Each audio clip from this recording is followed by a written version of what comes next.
Welcome back to the Audiobook Creation Exchange's course in home narration. I'm John McElroy. Whether you're an award-winning narrator or a newbie, you're going to make mistakes. That's part of the process. Experience improves your technique, but even the best flub. And that's where editing comes in. Listen to this veteran narrator and watch the cursor track through the waveform. He had a fair and beloved wife, and several lovely children, and as his neighbors, the little people were very friendly towards him, they bestowed on him many excellent and precious gifts. So he bribed a false servant and let him inside. So he bribed a false servant to let him inside the castle. You heard two mistakes, right? Then she picked up twice. The task? Get rid of the bad takes and create a continuous good take. That's editing. Let's see how it works in Pro Tools. First, disable the record button. You can't edit in record mode. Now look at these three icons up on the left: the trimmer, the selector, and the grabber. These are the editing tools. If you click here above the three, you'll be able to access all of them as you work on the track. Don't panic if you see that there's nothing under the three. In some versions of Pro Tools, the button actually appears over the three. Let's go to the end of the region and move the cursor down the edge. Notice that the icon changes as you slide down, from a fade up here to a trimmer down here. I press down on my left click, the region becomes highlighted, and voila, I'm trimming the region. Now, go over to your left and press down, and the little grabber hand comes up. But just go above there, and the hand turns into the normal cursor. That's the selector tool. Different tools become available to you as you move around the region. Let's look at some of the other features. I'll make a cut here by hitting Command-E. Put that shortcut in your memory bank. See that? Command-E creates a new region within an existing one. Again, I move down the edge between the two regions, and depending on which side I'm on, I can use the tools to fade here or trim here. Down here, we actually have a crossfade. We don't need to discuss that now, but it joins two regions seamlessly, fading the left side into the right. Let's move back from the track for a moment. Look in the upper left-hand corner of the screen. See these four boxes? Meet two of them, shuffle and slip. These are the modes of editing. One keeps regions together when you edit, shuffle. The other allows you to place regions in a particular spot, slip. Watch. You can either click Shuffle or hit Function key 1 to enter shuffle mode. Find the beginning of the first stumble right here. Depress the left click and use the selector tool in the upper half of the track to highlight from the beginning of the bad take to here, the beginning of the good one. Hit Delete. Listen back. As soon as Jack saw her, he turned to run away, but she caught him and dragged him into the castle. Bad take out, good take in place. Exactly what we want. That's our first edit. Just for the heck of it, let me show you what happens when I perform the same edit in slip mode. Click Slip or hit Function key 2 to enter slip mode.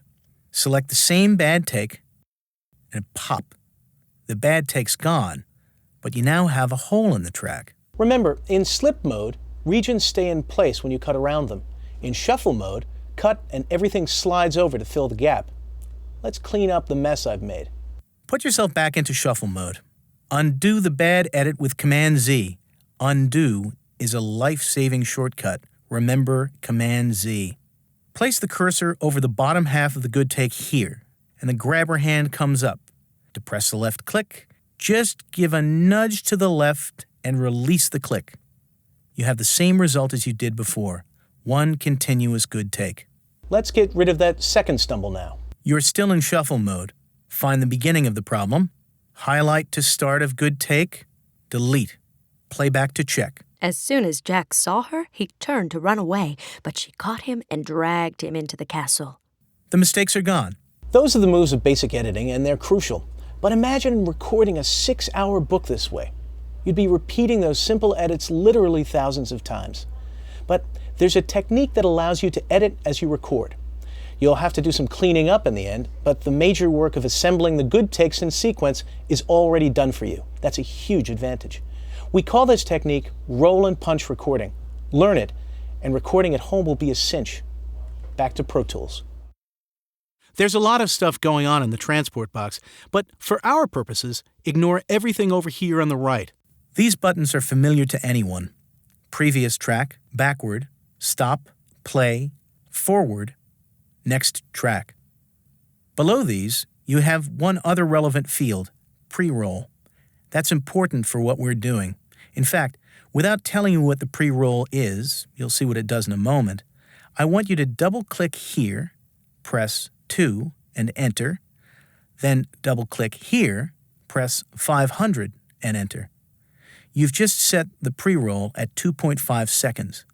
Make sure that the post-roll reads 0. There's a trick with the record button here. Right-click on it until you see this little P in the center of the button. Left-click the button so that it flashes red. You're ready to record. We're now in quick punch mode. Now, do what you've done before. Arm the track to record, settle into your proper recording position, breathe naturally, and you're ready to go. Reach over and hit Command Spacebar to start rolling. The pre-roll gives you 2.5 seconds to settle and hear the end of the last good take. The track starts to sweep red, and you're recording. Press Spacebar to stop. I'm going to press Command Z to undo that last take, and that takes me back to my last position. Those are the moves.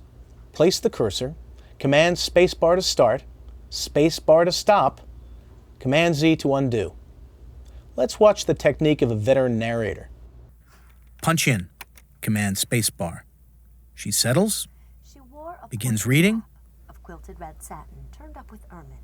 Her hair streamed loose. finishes a sentence, punch out, Spacebar to stop. Turns to place the cursor near the end of the last good take, Command Spacebar to start recording again. Here's the cue and the pre-roll. Begins the next sentence. Finishes it.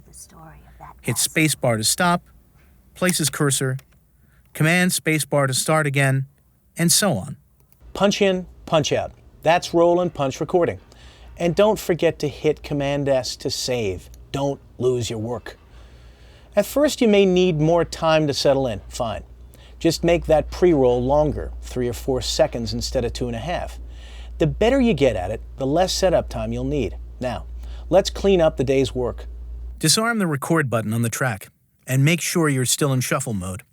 Hit Previous Track on the transport window to return to the beginning of the recording. Trim the excess from the head of the recording like this. Then hit Tab to advance to the first punch point. Drop the cursor a little before the end of the region and hit the spacebar to start playback. Listen through the edit point to make sure you haven't cut off the end of a word or clipped the beginning of a breath. Listen, and I will tell you the story of that castle. This one's clean. Next one. Playback. And as his neighbors, the little people, Not clean. There's a clipped breath as the narrator comes in. But here's the beauty of quick punch mode. It records a little after you hit stop and a little before you hit record, so I'm confident that the complete breath is in there somewhere. All I need to do is take the trimmer and nudge the edge of the region. Found what I want. The beginning of that breath. Listen. and as his neighbors, the little people, were very friendly towards him. Now the breath sounds complete and natural. Tab to your next punch point, listen, and so on. As you get good at roll and punch recording and editing the punch points, you'll find that you can review a day's work in an hour or so. The more fluent you become as a narrator, the less you'll punch in and the fewer places you'll need to check. Let's do one last step, consolidating the audio, turning all those regions into a single audio file. I'm going to save our first time session with a new name. Go to File and save as First Time, Consolidated. I want to keep the roll and punch session on hand. If there's a problem, the old file with its separate regions will be much easier to edit than a long single audio file. Highlight this whole track and then go up to the Edit menu. Select Consolidate. Pro Tools processes the track, and in a few moments, we have a single audio file. All the punch points have disappeared.